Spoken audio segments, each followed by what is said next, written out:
안녕하십니까 여러분. 네, 안녕하세요. 오늘은 어제 약속드린 대로 이 22년 5월부터 24년 네. 4월까지 옥정, 회천, 양주 신도시의 물량을 볼게요. 저 화면을 보시면 이게 다 보이려나 몰라. 안 보여요. 졸라 많아. 저 가운데가 많네요. 졸라 길어. 자, 우선 여기를 한번 볼게요. 22년 5월에서 9월까지 제가 요 삼숭대광을 넣을까 말까 고민을 많이 했습니다. 왜냐하면 얘는 네. 양주 신도시는 아니에요. 신도시 그런데 밖에 있죠. 넣을까 말까 고민하다 넣은 이유가 네. 어찌됐든 전세로서는 경쟁을 해야 돼요. 네. 그러면 얘가 실질적으로 옥정의 전세 시장에서는 옥정이 비싸기 때문에 이쪽으로 가는 구조잖아요. 네. 그러니까 얘는 어쩔 수 없이 경쟁자가 됩니다. 뭐의? 네. 전세의. 네. 신규 주택에서의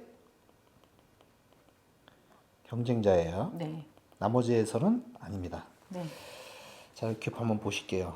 그래서 중흥이 약 1515세대 네. 5월부터 7월까지 입주를 하죠. 2달간. 그리고 5월 27일부터. 36개월 전매 제한 입주가 중흥이 처음인데 네. 왜 전세 물량이 그렇게 많을까에 대해서는 다뤘어요. 네. 이미 다뤘기 때문에 그거를 참고하시고 요거를 보셔야 됩니다. 네. 자, 그런데 삼숭대광은 전매 제한이 6개월이었습니다. 네. 그런데 매매가 그렇게 또 활발하진 않았더라고 보니까 거래가. 그렇죠. 거래량이 많지 않았었습니다. 네. 그래서 얘도 전세 시장에 일정 정도의 부담은 줍니다. 네. 물량이 꽤 돼요. 그래서 물량이 좀 된다. 이렇게 보시면 됩니다. 이게 7월에서 9월까지 네. 이렇게 되어 있습니다. 자, 그러면 6월, 7월, 8월, 9월 네. 이렇게 되죠. 물론 가격은 중흥이 더 높고 삼성동 대광이 더 낮겠지만 신규 주택을 찾는 전세입자한테는 경쟁 주택이 되는 거예요. 네, 맞아요. 자, 그리고 한 번 더 가면 이번에는 10월에서 12월까지 옥정 대방 2차가 입주를 합니다. 네. 얘도 36개월 전매 제한이죠. 세대수가 많아요. 자, 그리고 여기가 세대수가 약 859세대. 네. 자, 그런데 얘도 조정지역 전에 분양을 했어요. 투자자분들이 굉장히 많이 가져갔어요. 그래서 얘도 한꺼번에 쏟아져 나오면 물량이 부담이 됩니다. 네. 대방 2차도 2채씩 하신 분들이 꽤 계세요. 그렇죠. 중흥하고 거의 같은 케이스예요. 네. 자, 근데 얘가 끝나고 나면 어떠냐? 네. 대방이 끝나고 나면 요때는 곧 또 물량이 없는 시기가 와요. 대성 베르일 같은 경우에는 조정 지역에 있습니다. 네. 전매가 불가능해요. 네. 그러니까 요거는 무주택이나 갈아타는 1주택 또는 갈아타는 1주택. 그러니까 좀 실수요자라는 얘기죠. 다른 단지보다 실수요자가 많다는 네, 얘기죠. 그 물량이 적어요. 전세 물량이 적게 나올 겁니다. 자, 그 다음에 회천 대방 역시 전매가 불가합니다. 네. 요게 세대수가 860세대고 여기까지 옥정 회천을 합치면 약 누적 세대수가 6282세대가 되는데 얘도 실수요자들이나 갈아타는 1주택자리 많아요. 그래서 전세 물량이 그렇게 많이 나올 게 없습니다.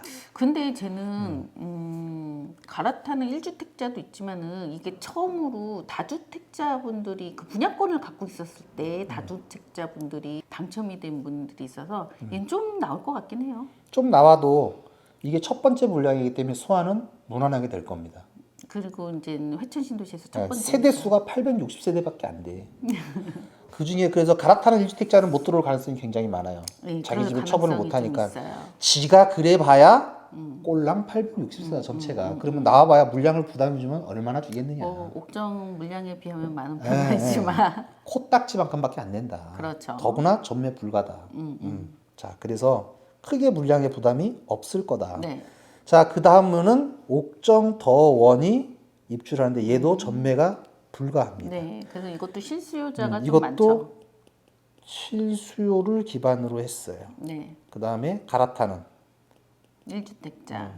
그래서 요것도 만약에 물량이 나오면 갈아타는 1주택자분들의 물량이 나올 것 그렇죠. 같아요. 실수요자들은 대부분 들어올 것 같고 그래서 얘도 세대수가 930세대인데 네. 이것도 물량이 그렇게 막 쏟아져 나올 것 같지는 않아요. 자, 그 다음에 신혼타운. 회천 신혼희망타운 전매 불가예요. 얘도 실수요를 기반으로 합니다. 네. 전매는 불가합니다. 네. 전세 물량이 나올 게 별로 별로 없어요. 없을 것 같아요. 특히 신혼타운이라서. 자, 그래서 대방이 입주가 이렇게 보시면 대방 입주가 지금 10월에서 12일 요 물량이 끝나고 나면 그 다음은 다 줄줄이 실수요자들 물건이에요. 네. 조정 지역이 지정이 되고 나서 분양을 한 애들. 그래서 무주택자나 갈아타는 1주택자 외에는 하지를 못했던 네, 친구들이에요. 그래서 얘네들은 안 됩니다. 자, 근데 특이한 바로, 놈이 하나 꼈죠. 바로 연이어서 또 자, 1월에. 예. 옥정 유림이 요게 이제, 또 예. 조정지역 전에 했던 요게 조정 지역 전에 했었고 투자자가 많이 있죠. 투자자가 대부분이에요. 네. 굉장히 많습니다. 투자자분이. 요게 대방이나 중흥하고 비슷하게 보면 돼요. 그렇죠. 그리고 완판하는데 시간이 굉장히 오래 걸렸어요. 네. 자, 그러다 보니까 얘는 투자자한테 많이 갔고 여기에서 1140세대인데 전세 물량이 나오면 여기에서 쏟아져 나옵니다. 전세 물량 폭탄이 떨어집니다. 다시. 대방 이어서 바로 떨어지는 거죠? 네. 그러니까 대방 2에 비해서. 입지적으로는 대방이 훨씬 낫잖아요, 또. 근데 학교 큰 평수도 있고. 네. 근데 현재 학교를 보면 또 유리입니다. 초등학교로 보면 네, 네. 얘가 또 나아요. 네, 왜냐면 대방 2층 현재 학교 초등학교가 없어서. 그렇죠, 그렇죠. 초등학생 부모님들은 아무래도 자산 축적 기회가 젊기 때문에 조금 더 대방에는 투에는 좀 밀리는 편이에요. 지금 유림 노르웨이 숲 앞에는 초중고가 다 개교를 했어요. 그렇죠. 그래서 초등생 부모를 둔 분들은 놀러 가려고 그럴 거고 좀 나이가 있고 자본이 있는 사람들은 애들 큰 데는 놀러 가려고 그럴 겁니다. 대방 2로. 그렇죠. 요거 그렇게 생각하시면 되고. 자, 이제 요거는 회천 물량이에요, 또. 회천 금강 펜테리움. 네. 얘도 입주 기간이 얘가 좀 5개월을 줬습니다. 왜냐하면 얘가 조정 지역 폭탄을 맞았어요. 지정되는. 그래서 분양이 약간 좀 늘어졌습니다. 5개월을 주는데 근데 얘가 얘는 전매는 되잖아요. 전매가 가능합니다. 그리고 25평이에요. 전매가 가능하면 뭐래? 세금이 66%. 그렇죠. 이렇게 되는데. 근데 오랜만에 또 25평 물건이 나왔죠. 그래서 얘도 또 회천이에요. 요거 전세 물량 좀 나올 것 같아요. 전세 물량은 좀 나오는데 얘도 어렵진 않을 것 같아요. 네. 왜냐하면 그쪽은 신규 주택이 부족해요. 신규 주택도 부족하고 요게 또 구조가 또 엄마들이 좋아하는 막 폴링 바짝바짝. 타일에다가 구조가 잘 나왔어요. 그래서 회천도 큰 문제는 없을 거라고 봅니다. 유림이 조금 부담이 될 거예요. 부담이 된다 그러면 이렇게 보시면 돼요. 얘는 입주 기간도 5개월이고 널널하기 때문에 크게 무리는 없을 것 같아요. 자, 그 다음에 옥정 한신이 입주하는데 얘도 실수요자를 기반으로 했어요. 근데 얘도 전매는 되는데 아니 주택 있으면 안 되는데 뭐. 그다음에 갈아타는 1주택자가 꽤 있어요. 요거 이제 계약할 때 조정지역 기준이 바뀌어가지고 실수요자가 많이 계약했죠. 그렇죠. 그래서 얘도 그렇게 큰 부담은 네. 안 줄 겁니다. 자, 그리고 이제 회천 대광 A19 전매 불가예요. 네. 근데 얘도 실수요를 기반으로 했고요. 네. 여기는 역세권이잖아요. 아직 신규 주택이 많이 부족합니다. 네. 얘도 문제는 없을 거예요. 자, 네. 이제 제일 뜨거웠던 거. 옥정 풍경채 2블록, 옥정 풍경채 1블록. 네. 얘들이 들어오는데 자, 얘네들도 조정 지역이 된 상태에서 했어요. 2블록 같은 경우는 조정 지역 지적 전에 했고. 네. 근데 계약금을 1회, 2회로 나눠 내므로 해서 얘가 조정 지역 상태에서 계약이 돼 버렸어요. 그다음에 얘는 경쟁률이 굉장히 높았기 때문에 대부분 무주택자가 당첨이 됐습니다. 갈아타는 1주택자. 요 정도가 됐기 때문에 얘는 큰 문제가 없을 것 같아요. 그 다음에 큰 평수 조금 약간 큰 평수죠. 39평. 요거에 대한 수요가 많은데 큰 평수에 대한 수요가 많은데 39평을 큰 평수라고 보기는 좀 어렵긴 하지만 보통 한 45평은 돼야 되지 않겠냐. 그래도 방은 4개 나오니까. 방은 4개 나와요. 네. 그래서 요게 또 물량이 괜찮아요. 그리고 또 인테리어가 엄마들이 선호하는 타입이어서 인테리어를 보면 여기 못 가보면 난리 날 겁니다. 무조건 여기 가고 싶을 거예요. 얘도 큰 문제 없다. 그다음 풍경채 1블록도 네. 실수요를 기반으로 했기 때문에 큰 문제가 네. 없어요. 자, 옥정 대방 3차. 얘도 요것도- 조정 지역이 되고 나서 한 거죠. 네, 이것도 실수요자. 얘도 실수요를 기반으로 했습니다. 네. 혹은 갈아타는 1주택자. 네. 왜? 다주택자는 어차피 중도금 대출이 안 됐죠. 안 됐기 때문에 못했어요. 네. 그러니까 이것도 전세 물량에 폭탄이다 그런 건 없어요. 네. 대신 옥정은 꾸준히 전세 물량이 이어질 거예요. 그렇죠. 그러니까 옥정을 입성하려고 하시는 분들은 좀 고민을 한번 해보실 필요가 있어요. 그래서 전세는 계속 꾸준히 한 1, 2년가량 쭉 있으니까 내가 원하는 단지의 물량을 매매를 하고 싶은데 자금이 좀 부족하거나 시기가 좀 애매하다. 그러면은 전세를 사시다가 만 2년 있다가 그때 매매를 하셔도 될 것 같아요. 그렇죠. 자, 그리고 나면 이제 7월부터 11월까지가 떠요. 네. 23년 7월부터 11월까지가 뜸합니다. 그러다가 회천 A21블록이 입주를 하는데 역시 얘도 전매가 불가합니다. 네. 실수요를 기반으로 했고요. 그렇죠. 그 다음에 A18블록 역시 전매 불가합니다. 네. 실수요를 기반으로 했고요. 옥정 림 파밀리에 역시 실수요를 기반으로 했어요. 다 이게 이제 LH에서 분양한 건데. 그래서 이제 물량 폭탄은 없을 겁니다. 거의. 물량 네. 폭탄은 요 정도에서 있어요. 요 정도. 그렇죠. 요 정도 연수에 있습니다. 자, 그러면 한번 비중을 따져볼게요. 지금 요렇게 네. 요것만 따져볼게요. 그렇게 따지면 2,759세대가 되는데 2022년 5월부터 24년 1월까지 전부 다 들어오는 세대가 약 한 18,892세대가 됩니다. 이거는 네. 양주, 옥정, 회천, 삼성을 합쳤을 때, 자 여기선 아파트만 해요. 네. 그러면 얘가 비중이 약 15% 정도의 물량을 차지하는데 요 15%의 물량이 전세 폭탄이라는 거죠. 네. 네. 그리고 중간으로 가면 이제 요 구간, 야 마의 구간이죠. 네. 제일 많아 물량이.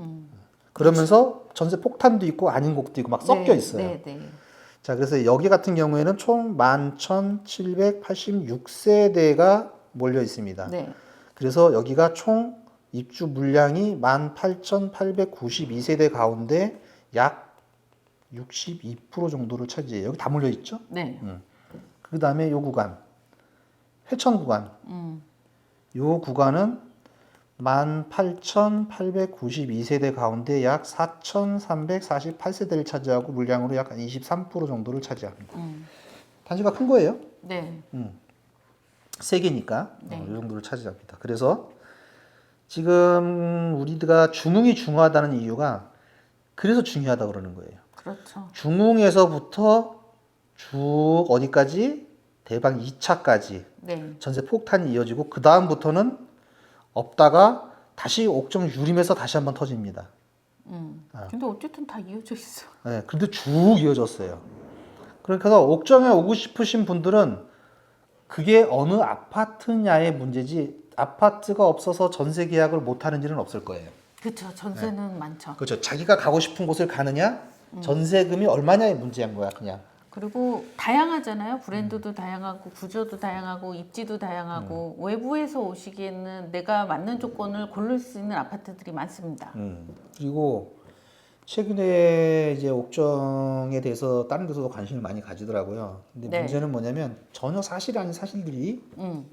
수박 겉핥기식으로 막 남발되고 잘못된 있어요. 정보가 잘못된 나가고 정보들이 있죠. 너무 많이 나가고 있다. 이제 외부에서 급하게 와갖고 브리핑을 하다 보니까 알지도 못하는데 주워 듣는 걸로 아니 전화 갔더라고. 옥정역 근처에 아파트 하나 사고 싶다고. 옥정역은 예정역인데요. 그랬더니 아니 나는 옥정역이 있다고 들었는데 예정역이에요. 그랬더니 승질을 내더라고 나한테. 그러니까요. 아니 씨 없는 걸 없다고 그러는데 왜 승질을 내고 지랄이야. 잘못된 정보를 들으신 응. 거죠. 자기가 듣고 싶은 대로 들었는지 어떻게 했는지 모르는데 저도 유튜브를 좀 봤어요. 그랬더니 잘못된 정보가 너무나도 많더라고. 엄청 많더라고요. 그래서 요거 갖고도 또 말들이 많을 거예요. 폭탄이다, 뭐 협박하고 이거 가격 떨어진다, 어떡하냐. 가격은 원래 계속 왔다 갔다 하는 거예요. 네. 그게 잘못된 것이 아니라 정상인 겁니다. 네. 내가 그 가격에 적응하느냐 못하느냐의 문제일 뿐이지. 뭐 어떻다 자꾸 협박하면 한마디 하세요. 시세대로 할 거다. 너는 상관하지 말아 내 거다. 이렇게 얘기하시면 됩니다. 부동산 경기가 좋을 때가 있고 나쁠 때가 있는데 좋을 때든 나쁠 때든 입주 물량이 몰려 있으면 가격 조절 받는 거는 똑같은 현상입니다. 그렇죠. 송파 살류시티 보세요. 네. 가격 조정 받았다가 한꺼번에 물리니까 그 다음에 확 올랐잖아요. 그냥 가격을 받아들이면 되는 문제야. 네. 그렇다고 내가 돈을 싸질머지고 와서 다시 꾸려박는 일은 없잖아요. 네. 이렇게 보시면 돼요. 그래서 너무 협박에 그렇게 팔랑팔랑 하실 필요 없다. 그리고 집도 못 보여주고 있는데 협박에 팔랑팔랑 거리시면 어떡하냐. 집을 보여주면서 소비자하고 세입자가 들어올 세입자하고 얼마를 원하시느냐, 여기는 얼마에 나오는데 조정이 가능하냐, 조정이 가능하다. 그래서 구체적으로 중간점에 도달되는 지점을 찾아야 되는 거죠 지금. 그렇죠. 손님이 아직 집도 안 봤는데 벌써 자기네끼리 논하고 협박하고 그거는 좀 잘못된 거다. 시세대로 하면은 편안합니다. 네. 자, 그래서 오늘 여기까지 하고 그래서 이걸 전세를 구하시는 분이든 내놓으시는 분이든 참고를 하시면 되실 것 같아요. 그렇죠, 그렇죠. 그렇게 해서 좀 싸게 들어갈 때는 물량이 많이 풀릴 때는 싸게 들어가니까 좀 싸게 들어가시면 되고 물량이 끝나고 나서 이제 전매가 불가한 단지들, 그다음에 실수요를 했던 단지들은 전세가 많이 안 나올 거예요.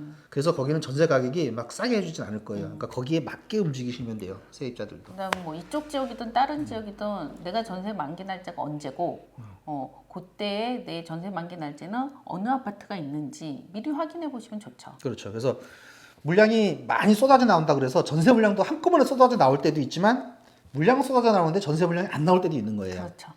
여기를 보면 그렇게 되잖아요 지금. 네. 시립지를 기반으로 한 것들애들은. 그러니까 그걸 참고하셔서 그때 상황에 맞춰서 움직이시면 됩니다. 네. 무조건 똑같은 패턴, 하나의 패턴만 있는 건 아니니까 그렇죠. 고민 한번 해보시라고 저희들이 요 패턴을 한번 말씀드렸어요. 네. 자, 그래서 오늘 여기까지 하고 다음 시간에 다시 뵙겠습니다. 네.